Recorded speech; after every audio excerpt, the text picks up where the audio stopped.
আরো তাড়িয়ে দাও, চাকরি না রাখো, কিন্তু এখন তাকে জাগিও না, এখন তাকে জাগিও না। একটু আগেই তো কাঁধে উঠে এলো, একটু ঘুমাতে দাও। এই ভালোবাসাটাই ভগবান চায়। ভগবান খুব বড় বৃহৎ এটা না, এরকম অনুরাগটাই ভগবান চায়। ওকে জাগিও না, আমি তোমায় যেতে দেব না। বললেন কাল সকালে তোমার ব্যবস্থা হবে। মন্দির খুলে দেখলেন নুপুরও নাই, বৈজয়ন্তী যে মালা ছিল রাত্রে সেটাও নাই। সন্দেহ হলো নুপুর কোথায় গেল। ফিরে এসে তাড়াতাড়ি বলছেন ওকে তো বলেছিল বাবাজি ও নাকি গোবিন্দ দর্শন করে। সত্যি করে বল কোথায় গিয়েছিল কাল? বাকি বিহারী কোথায় গিয়েছিল সত্যি করে বল। বলে আমি মিথ্যা বলতে শিখিনি। নিধুবনে কিছুটা কি সুন্দরী কিশোরীদের নিয়ে উনি নৃত্য করছিলেন। সেই নৃত্য করতে করতে না ওনার চরণে নুপুর খুলেছিল, আমি গোপনে কুড়িয়ে নিয়েছি। এই দেখো সেই নুপুর আমার হাতে। বাকি বিহারীর আচার্য তখন আর গোবিন্দ চরণে পড়বেন কি, ওর চরণে পড়েই বুকে টেনে নিয়েছেন। ওরে ওরে এত কৃপা তোর উপরে, তুই কার নুপুর পেয়েছিস জানিস না, তুই কি দৃশ্য দেখেছিস জানিস না। এটা ব্রহ্মারও ভাগ্য হয় না, এটা ব্রহ্মারও ভাগ্য হয় না।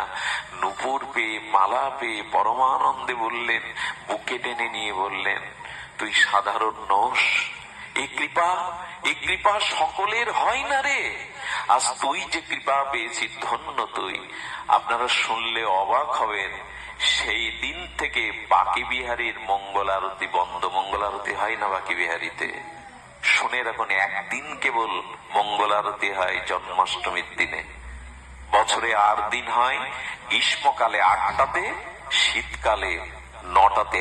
আজও তার ওই শ্রদ্ধা, তার ওই প্রীতির জন্য বাকি বিহারীতে আজও মঙ্গল আরতি হয় না, শুধু ওর ভালোবাসার কারণে।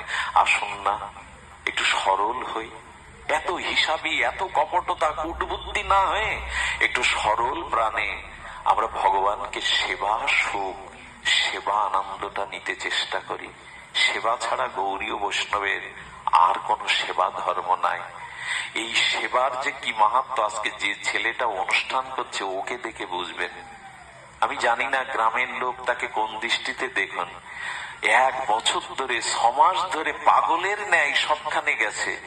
এই অনুষ্ঠানটাকে পাগলের ন্যায় উন্মাদ হয়ে ছুটে সকলকে করজোরে চোখের জলে নিমন্ত্রণ করেছে। আজ এত সাধু মেলা আমার জীবনে আমি যেটা নতুন রূপে দেখছি।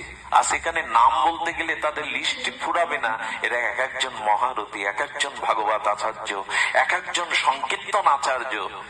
অনেক প্রভুপাদরা এসেছেন। ধন্য এই দেখুন, সরলতার আকাশে মেঘ উঠতে পারত, কালবৈশাখী আসতে পারত, ঝড় আসতে পারত। সরলকেই ভগবান চিরকাল ভালোবাসেন, দেখা দেন। এই সরলতাটাই নিয়ে যায় না যেখান থেকে। এই সরলতা ধর্মটা নিয়ে আসুন আমরা যাই। ভগবানের মুকুট পড়ে গেছে, মানে উনি সাড়া দিয়েছেন। আজ আমি তোমাদের এই অনুষ্ঠান গ্রহণ করেছি, আজ আমি তোমাদের এক অনুষ্ঠান গ্রহণ করেছি। শিব ঠাকুরের ফুল পড়লো না কালকে, আজ গোবিন্দের মুকুট এখনই পড়লো। সাড়া দিলেন। আমরা পরশুদিন শ্রীমঙ্গলে ছিলাম। বিনোদ বিহারী বাবার আবির্ভাব তিথির পাঠে এই জীবাধমের ডাক পড়েছিল। আমি অবাক হয়ে গেলাম। কাঠ ফাটা রোদ্রে, এই বৈশাখী রোদ্রে, চৈত্রের কাঠ ফাটা রোদ্রে ওখানে পাঠের মঞ্চের উপরে একটা কোকিল প্রায় আধা ঘন্টা ডেকে চলেছে কলকাকলিতে। আমি বিস্ময় প্রকাশ করেছিলাম। একজন আমাকে বলল, বিনোদ বাবা রাধারানীর কিঙ্করী, সাধারণ নয়। ওনার উদ্দেশ্যে আজ ভাগবত হচ্ছে, উনি হয়তো সাড়া জাগিয়ে দিলেন, মঙ্গল ধ্বনি জাগিয়ে দিলেন। এই হয়, পূর্ণ হোক আজকের এই মাঙ্গলিক ভাগবত অনুষ্ঠান।